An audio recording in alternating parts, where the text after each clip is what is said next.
ceux-là, je veux les donner. Le 30 mars au soir, tu as permis que 155 villes de plus de 9000 habitants basculent à droite.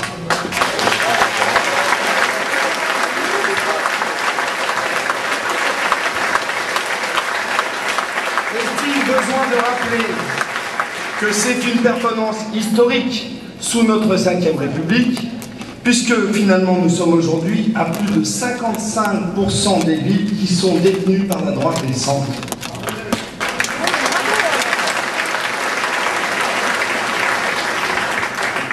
Et là, j'arrive au message personnel, bien sûr. Tu t'es battu pour qu'une nouvelle génération aille au combat sur le terrain. Tu nous as fait confiance et tu as permis l'émergence d'une nouvelle génération de maires dont je fais partie.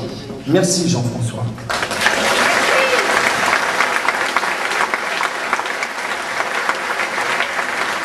Merci Jean-François, mais je pense aussi à Brice Rabast, nouveau maire de Chelles.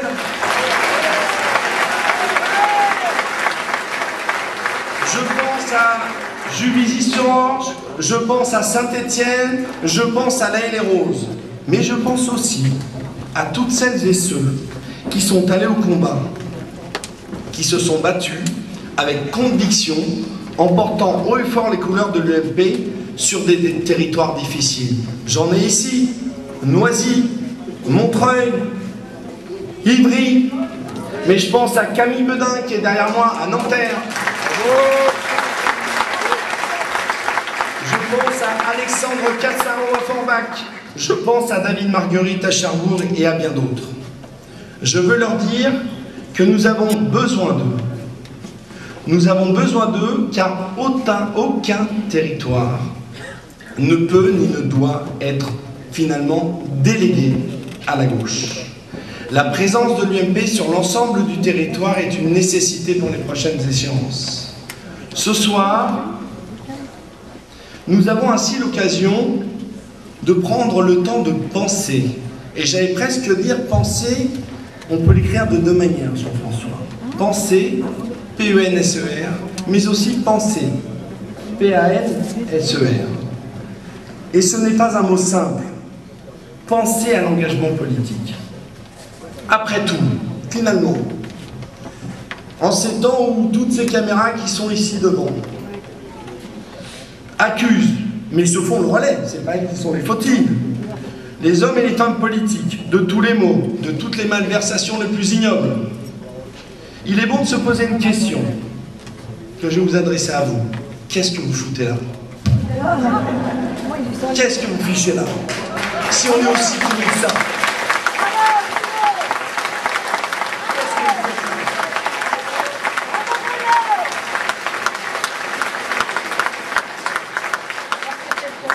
La politique, Jean-François, pour moi, c'est la volonté de porter une action publique au service des autres, au service de l'autre.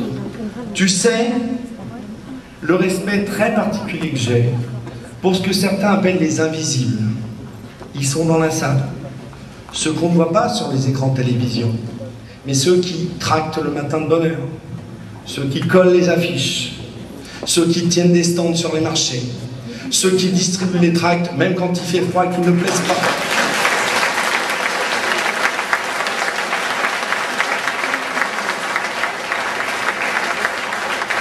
Je pense à eux, car c'est eux qui portent nos valeurs.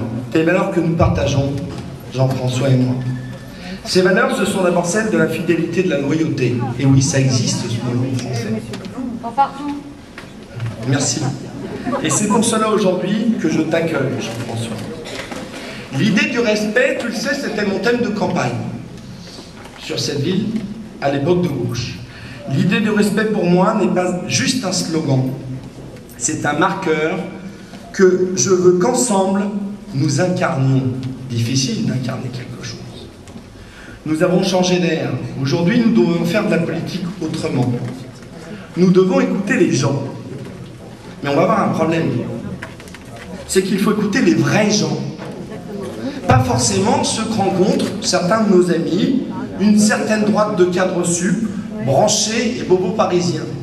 C'est vous que je veux.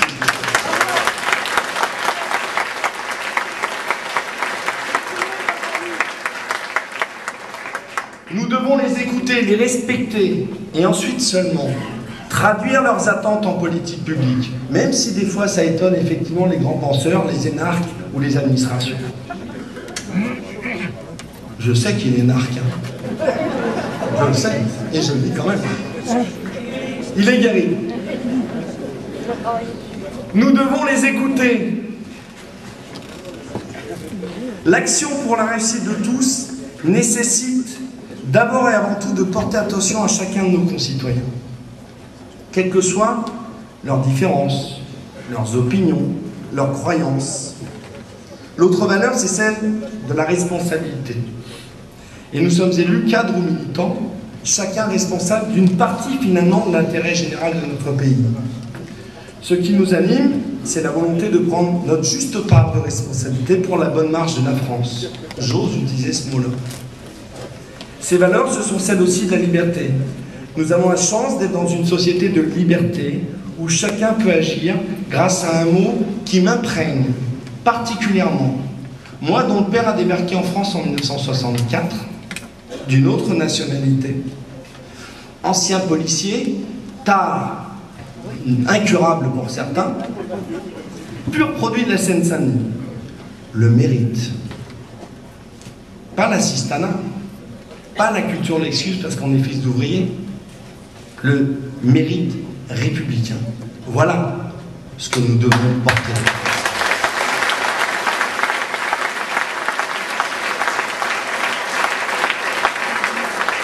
Et l'enjeu, finalement, de notre engagement politique est de permettre à l'ensemble des talents, et c'est le mot que tu utilises souvent, de notre société de s'exprimer. Ces valeurs, c'est aussi certaines idées, la sécurité. Hier a été votée solennellement au sein de l'Assemblée nationale une loi, on n'en a pas parlé, hein, parce qu'on parlait plus de nos tambouilles internes, une loi qui érige la sanction en exception, et finalement le laxisme en sanction, la réforme pénale de Taubira. Nous avons face à nous des forces politiques, et je vais peut-être vous paraître dur, qui pensent qu'il faut mettre à bas les fondements même de la société telle que nous la concevons et nous voulons la vivre. Nous avons face à nous des personnes qui ont un projet politique méthodique, dogmatique, dangereux pour nos compatriotes. L'impunité institutionnelle, le laxisme judiciaire et la culture de l'excuse, voilà ce que propose aujourd'hui le garde des Sceaux. Voilà ce qu'elle propose finalement à nos enfants. Et de fil en aiguille, c'est l'ensemble des bases de notre société que les socialistes et leurs alliés veulent effacer. Mais ces idées sont celles aussi de l'éducation.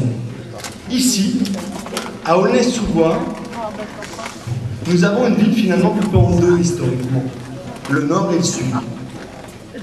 Que fait le ministre de l'Éducation? Il s'entête dans une réforme du rythme scolaire dont personne ne veut, que personne ne sait comment organiser, avec théoriquement comme visée l'intérêt supérieur de l'enfant. À l'heure où l'éducation nationale devrait prendre en compte les différences de chacun, la singularité d'un enfant, c'est important, s'adapter à chaque enfant. Voilà que l'on va faire du périscolaire, là on n'arrive même pas à faire du scolaire dans nos banlieues difficiles.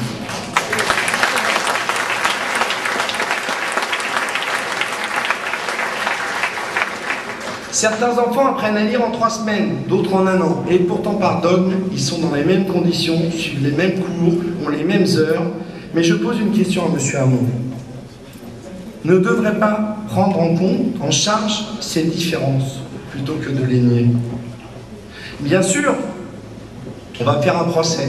C'est un affreux homme de droite qui vous le dit, parce qu'il est facile, quand on a une condition finalement aisée, de bénéficier de cours privés pour ses enfants ou de les mettre dans des établissements privés. L'école de la République va mal. Nous ne voulons pas apprendre à nos enfants à faire des claquettes ou de la zumba. Nous voulons que l'école remplisse son rôle, bien lire, bien écrire, bien compter. Nous ne voulons pas de rythme scolaire. Nous voulons de la lutte contre l'échec scolaire qui mine nos gamins, mine nos quartiers.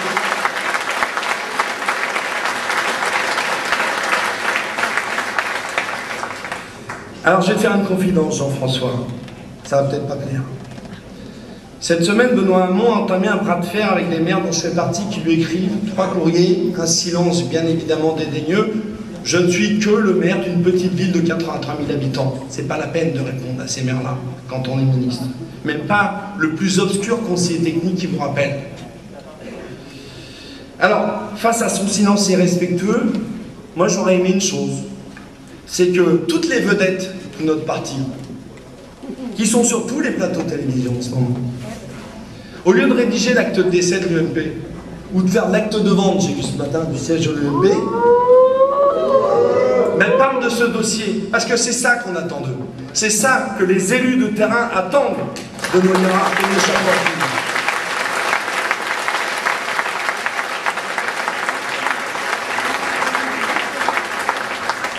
Franchement, les attentes d'un élu de terrain, c'est pas de savoir que si on envoie un courrier à l'UMP, ce sera 238 Vaugirard, une autre adresse. Quel décalage! Je vais finir sur le vivre ensemble, mais pas à la sauce socialiste. Je l'ai dit précédemment, nous refusons le communautarisme. Dans une société toujours plus mondialisée, toujours plus individualisée, les politiques que nous devrons incarner devront reconnaître chaque individu comme l'égal de l'autre dans ses droits mais aussi ses devoirs. Avoir la liberté de croire ou de ne pas croire, par exemple. La laïcité est un bien fondamental pour notre société. Il nous faut la préserver car c'est elle qui nous permet de bien vivre ensemble. Eh bien, je vous le dis, Aulnay-sous-Bois pour cela doit être un laboratoire positif. D'ailleurs, toutes les associations professionnelles seront présentes dimanche quand nous allons inaugurer la place Jean-Paul II à Aulnay-sous-Bois.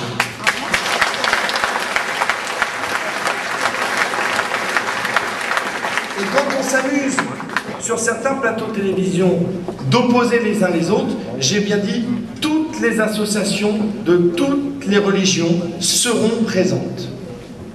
Par contre, ce qui donne à réfléchir, c'est qu'en conseil municipal, la gauche a simplement dénoncé que Jean-Paul II protégeait les pédophiles, je cite le PV du conseil municipal, et avec des liens avec la mafia. Voilà, aujourd'hui, la conception de laïcité de la gauche en Seine-Saint-Denis.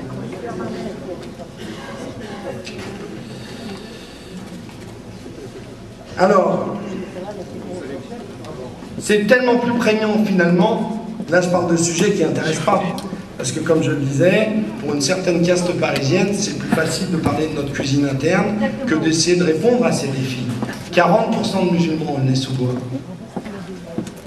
Et aujourd'hui un défi, 10 000 enfants à Aulnay-sous-Bois, 50 écoles à Aulnay-sous-Bois. Voilà ce que je veux comme outil pratique en tant qu'élu de terrain. C'est pas notre petite cuisine de bas étage, c'est pas le tripatouillage. Je vais vous dire que quand je vais sur le terrain, on ne parle pas de ces déboires de notre famille politique. On parle de quoi? Du pouvoir d'achat, de l'emploi, de la sécurité, de l'éducation, de l'attraction territoriale et à Aulnay de PSA. Voilà les sujets dont on parle en tant que maire. Alors oui,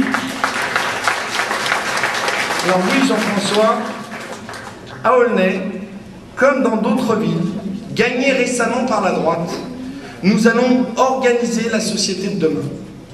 Une société apaisée. Nous avons le devoir de réfléchir aujourd'hui pour penser demain. Avec d'autres élus, je peux vous assurer que ce qui nous anime en tant que jeunes maires, ce ne sont donc pas ces batailles de sièges, mais des batailles d'idées pour notre pays. Merci.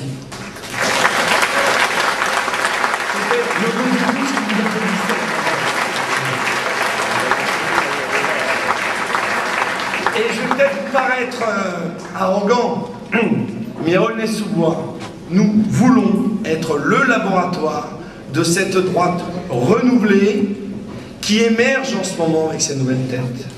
Jean-François, tu le sais, j'ai fondé ma campagne sur 2 piliers. Autorité, générosité. Aujourd'hui, je pense que l'UMP, quant à elle, sur le terrain, doit passer à un triptyque. On doit passer du binaire au ternaire. Libéral, social, conservateur. Libéral, parce que dans nos quartiers difficiles, il faut libérer les énergies. Et quels que soient les quartiers. Réhabiliter le mot entreprendre, qui est un beau mot. Social, parce que la générosité, le vrai social, c'est notre meilleure défense contre l'assistanat. Enfin, conservateur, parce que je suis désolé. J'aime la famille, j'aime notre société, et que effectivement j'ai envie que notre société soit pérenne. Et qu'aujourd'hui on a un gouvernement fou qui m'interdit de dire papa et maman. J'aime dire papa et maman. J'ai le droit de dire papa et maman.